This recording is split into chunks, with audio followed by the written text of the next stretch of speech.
হত্যা মামলায় মাই টিভির চেয়ারম্যান নাসির উদ্দিন সাথী 5 দিনের রিমান্ড।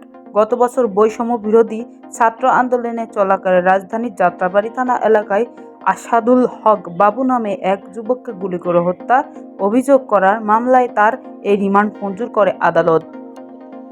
বেসরকারি টেলিভিশন চ্যানেলের মাই টিভির চেয়ারম্যান নাসির উদ্দিন সাথীর 5 দিনের রিমান্ড মঞ্জুর করেছেন ঢাকার একটি আদালত। গত বছর বৈষম্য বিরোধী ছাত্র আন্দোলনের চলাকাল রাজধানীর যাত্রাবাড়ী থানা এলাকায় আসাদুল হক বাবু নামে এক যুবককে গুলি করে হত্যার অভিযোগ করা মামলায় তার এই রিমান্ড মঞ্জুর করেন আদালত।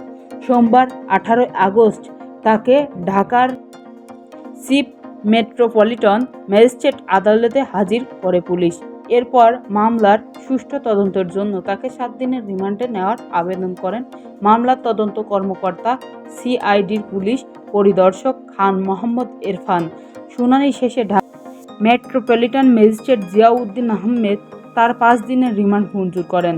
যাত্রাবাড়ী থানা পুলিশের উপপরিদর্শক শরীফুল জামান শরীফ বাসকে বিষয়টি নিশ্চিত করেন। এর আগে গতকাল রোববার রাজধানী গুলশান থেকে নাসিরকে গ্রেপ্তার করে পুলিশ। মামলায় অভিযোগ সূত্রে জানা যায়, বৈষম্য বিরোধী ছাত্র আন্দোলনের চলাকালে গত বছরের 5 আগস্ট যাত্রাবাড়ী থানাধীন পাকা রাস্তার উপরে আন্দোলনে অংশ নেন মোহাম্মদ শাহাদুল হক বাবু। ঘটনার দিন দুপুর 2:30টায় আসামিদের ছোড়া গুলি আর শাহাদুলের বুকে ও ডান পায়ে লাগে। পরে হাসপাতালে নেওয়া হলে চিকিৎসক তাকে মৃত ঘোষণা করে। এই ঘটনায় গত বছরের 30 আগস্ট যাত্রাবাড়ী থানায় হত্যা মামলা করেন নিহতর বাবা জয়নাল আবেদিন। এই মামলায় সাবেক প্রধানমন্ত্রী শেখ হাসিনা সহ 25 জনকে আসামি করা হয়।